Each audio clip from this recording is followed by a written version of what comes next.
Kementerian Kesihatan ingin memaklumkan bahawa terdapat 5 kluster baru telah dikesan pada hari ini, iaitu di Sabah 3 kluster, di Selangor 1 kluster dan di wilayah Persekutuan Labuan 1 kluster. Kluster yang pertama ialah kluster Kasih di Sabah. Kluster baru ini telah dikenal pasti di daerah Lahad Datu, Sabah. Kes indeks bagi kluster ini iaitu kes 12,509 telah dikenal pasti positif COVID-19 hasil saringan petugas kesihatan pada 27 September 2020. Mereka telah dimasukkan ke Hospital Lahad Datu, Sabah. Saringan kontak rapat telah mengenal pasti 33 lagi kes positif. Sehingga 11 Oktober 2020, 12 tengah hari, sejumlah 1,838 individu telah disaring, di mana 34 kes dikesan positif, tiada individu yang negatif dan 1,804 individu masih menunggu keputusan. Kluster yang kedua ialah kluster Surat Sabah. Kluster baru ini melibatkan daerah Sandakan, Sabah.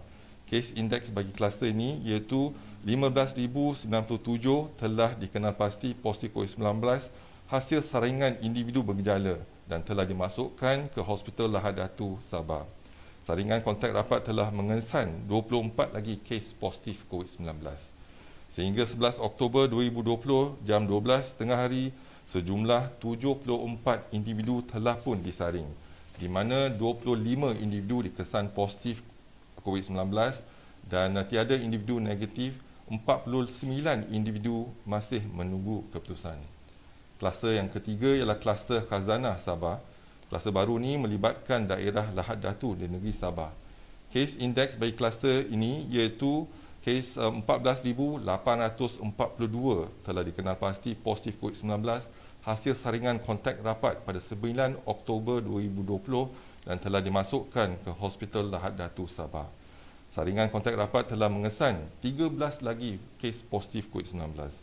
Sehingga 11 Oktober 2020, jam 12 tengah hari, 652 individu telah pun disaring, di mana 14 kes dikesan positif COVID-19, tiada individu negatif dan 638 individu masih menunggu keputusan. Kluster keempat ialah kluster Sungai Way di Selangor dan wilayah Persekutuan Kuala Lumpur. Kluster baru ini melibatkan daerah Petaling dan Gombak, Selangor dan daerah Titi Wangsa, wilayah Persekutuan Kuala Lumpur. Kes indeks bagi kluster ini iaitu kes 14,307 telah dikenal pasti positif COVID-19 hasil saringan individu bergejala pada 7 Oktober 2020 dan dimasukkan ke Hospital Sungai Buloh, Selangor. Saringan kontak rapat telah mengenal pasti 17 lagi kes positif COVID-19. Sehingga 11 Oktober 2020, jam 12 tengah hari, sejumlah 149 individu telah disaring, di mana 18 kes telah dikesan positif COVID-19, 124 individu negatif dan 7 individu masih menunggu keputusan. Kluster yang terakhir ialah kluster Bah Bandel, wilayah Persekutuan Labuan. Kluster baru ini melibatkan wilayah Persekutuan Labuan dan kes indeks bagi kluster ini ialah kes 11,771